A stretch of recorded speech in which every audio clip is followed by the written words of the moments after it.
friends, welcome to PG Commerce classes और my name is Pragati progress with education. Friends, जैसे कि आपने thumbnail में देख ही लिया होगा B3 look like same but is it. कहने का मतलब है कि दिखने में तो ये सेम ही जैसे लगते हैं, क्योंकि अगर हम एक बार अगर हमें पूरा इसका इन्फॉर्मेशन ना हो तो हम एक चीज को दूसरी चीज मान लेते हैं। जब मैं नेट की तैयारी कर रही थी तो मुझे भी ऐसा फील होता था कि एक ही है, लेकिन जैसे जैसे मैं पढ़ती गई मुझे पता लगा कि भाई नहीं, ये अलग है, और इसलिए मैंने सोचा क्यों नहीं मैं इन चीजों को आपको शेयर करूं। तो चलिए स्टार्ट करते हैं ब्रेन स्टॉर्मिंग से। ब्रेन स्टॉर्मिंग का रियल अगर मीनिंग माने तो होता है विचारों का मंथन, मतलब विचार मंथन। जैसे कि समुद्र मंथन होता है ना, जब देवताओं और राक्षसों ने मिलकर समुद्र मंथन किया था अमृत की प्राप्ति के लिए, यानी उनके पास प्रॉब्लम थी कि भाई हम तो मर सकते हैं, तो उन्होंने क्या किया, भाई हम समुद्र मंथन करते हैं, उसमें से अमृत मिलेगा और हमारी प्रॉब्लम सॉल्व हो जाएगी। उसी तरीके से इसमें क्या करते हैं, किसी भी प्रॉब्लम्स के सॉल्यूशंस के लिए हम आइडिया को जनरेट करते हैं। आइडिया को जनरेट कैसे करेंगे, जब हम ब्रेन को मंथन करेंगे, ब्रेन को बार बार खंगालेंगे, मतलब उस पर बार बार विचार करेंगे, यानी नए आइडिया को जनरेट करना ब्रेन स्टॉर्मिंग कहलाता है। जैसे कि उसका मकसद क्या था, अमृत पाना समुद्र मंथन का, इसमें भी ये प्रॉब्लम का सोल्यूशन करना, लेकिन एकदम से तो अमृत आया नहीं। इसीलिए जब हम ब्रेन स्टॉर्मिंग करते हैं तो एकदम से तो किसी भी हालत में प्रॉब्लम सोल्यूशन नहीं आएगा। कोविड-19 के अगर बारे में ब्रेन मंथन करें या ब्रेन स्टॉर्मिंग करें तो एकदम सोल्यूशन नहीं आएगा, तो उसके लिए कई सारे आइडियाज निकल के आते हैं, इससे आइडियाज जनरेट होते हैं, वही है ब्रेन स्टॉर्मिंग। सिंपल सी बात है, समुद्र मंथन कैसे हुआ था, ग्रुप में हुआ था, ठीक है, तो ब्रेन स्टॉर्मिंग भी कैसे होगा, वो भी ग्रुप में होगा। तो brainstorming is a group activities technique, it is a design to generate lot of ideas and solution of problems. ठीक है फ्रेंड्स, मेरे ख्याल से ये तो आपको समझ में आ गया होगा। तो चलते हैं ये बताने के लिए कि इसका यूज कहाँ पे है। पहला, अगर मैं यूज की बात करूं तो ब्रेन स्टॉर्मिंग का यूज रिसर्चर करते हैं, बिजनेसमैन करते हैं, जो नई नई चीजों की खोज कर सकते हैं। ठीक है फ्रेंड्स, तो brainstorming is commonly used by the academic researchers and business teams. आप देख ही रहे होंगे आजकल नए नए आइडियाज खोजे जा रहे हैं, किस तरीके से एम्प्लॉयमेंट किया जाए, और साइंटिस्ट द्वारा, रिसर्चर द्वारा ये खोजा जा रहा है कि किस तरीके से हम इस बीमारी से लड़ सकते हैं। जब भी कोई आइडियाज आपके दिमाग में आता है, उस आइडिया से रिलेटेड जो भी कुछ भी आप सोचते हो अपनी टॉपिक के बारे में, वो भी ब्रेन स्टॉर्मिंग है। जैसे यदि मैं कहूँ डिप्रेशन, तो आपके दिमाग में आएगा सुशांत सिंह राजपूत, क्योंकि वो डिप्रेशन की वजह से उन्होंने आत्महत्या की थी। तो ये क्या हुआ, ये ब्रेन स्टॉर्मिंग हुआ, आपने अपने दिमाग को खंगाला, सोचा कि क्या आ सकता है।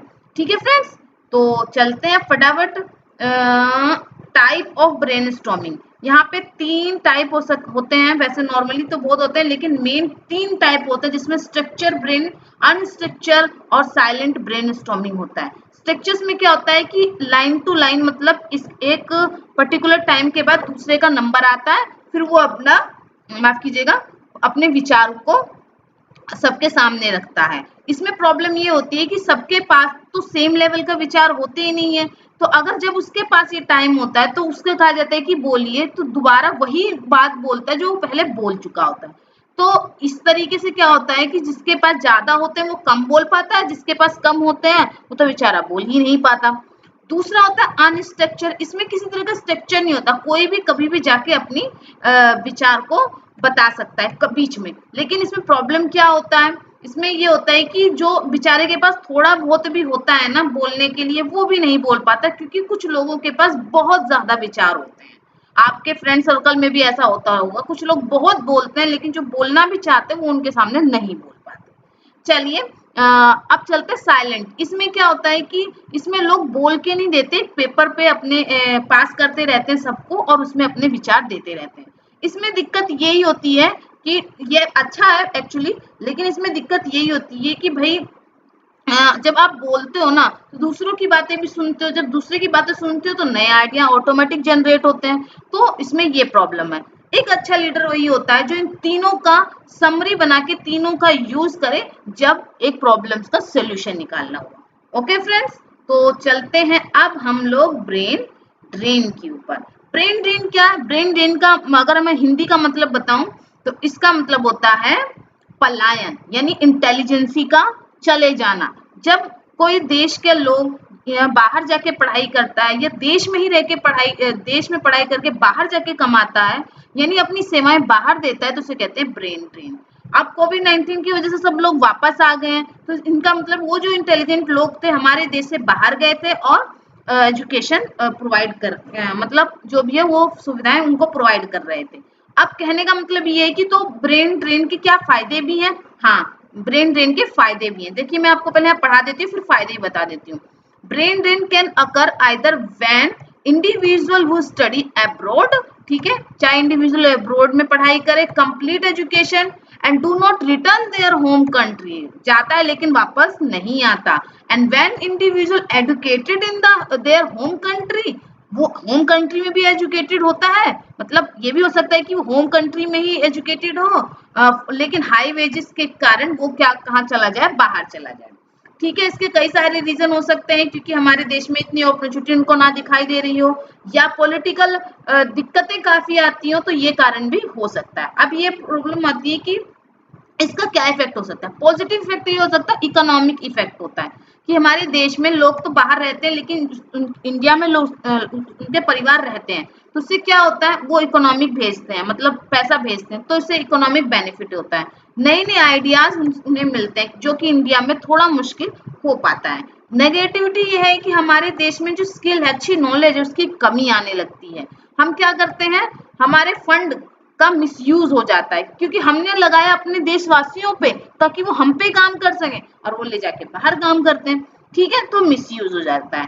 तीसरा है कि प्रॉब्लम इन पब्लिक सेक्टर, मतलब बहुत सारे ह्यूमनियस प्रॉब्लम्स आ जाते हैं पब्लिक सेक्टर को में लेके। जब हमारे देश का ब्रेन कहीं और जाके काम करेगा, देख रहे हो ना, हमारे देश का ब्रेन कहीं और जाके काम करेगा, तो प्रॉब्लम तो आएंगी ही पब्लिक सेक्टर में।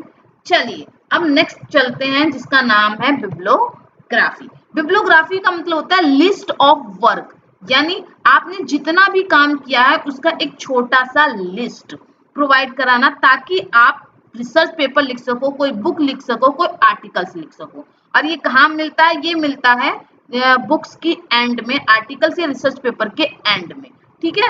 अब देखिए, bibliography is the list of work on a subject या by author that were use consulting to write a research paper, जिसका यूज रिसर्चर अपने बुक्स को लिखने में, रिसर्च को लिखने में, या राइटर अपनी बुक्स या आर्टिकल्स को लिखने में यूज करता है। चलिए फटाफट चलते हैं अब हम कि वो एक्चुअली में है क्या। देखिए यहाँ मैं आपको दिखा दूं, ये वो लिस्ट होती है जिसे हम बिब्लियोग्राफी कहते हैं, फॉर जर्नल के लिए भी यूज होती है और बुक्स के लिए भी। ऑथर का name, title, articles, date of publication, place, volume, number of journal, ये सब क्या है, ये लिस्ट ऑफ वर्क है। इसमें आपको ये पता लग जाएगा कि जिस किताब को आप पढ़ने वाले हैं उसमें है क्या, किसके द्वारा लिखा हुआ है, क्या है उसमें। ठीक है फ्रेंड्स, अब आप मुझे ये बताइएगा कि क्या सच में ये जो B3 मैंने आपको बताया कॉन्सेप्ट, ये आपको पसंद आया कि नहीं। पसंद आया तो प्लीज जरूर लाइक कीजिएगा, शेयर कीजिएगा और सब्सक्राइब कीजिएगा। ठीक है फ्रेंड्स, और आगे से मैं वीडियोस को कंटिन्यू रखूंगी, थोड़ा सा प्रॉब्लम हो गई थी, अब नहीं होगी। थैंक यू फ्रेंड्स, जय हिंद, जय भारत।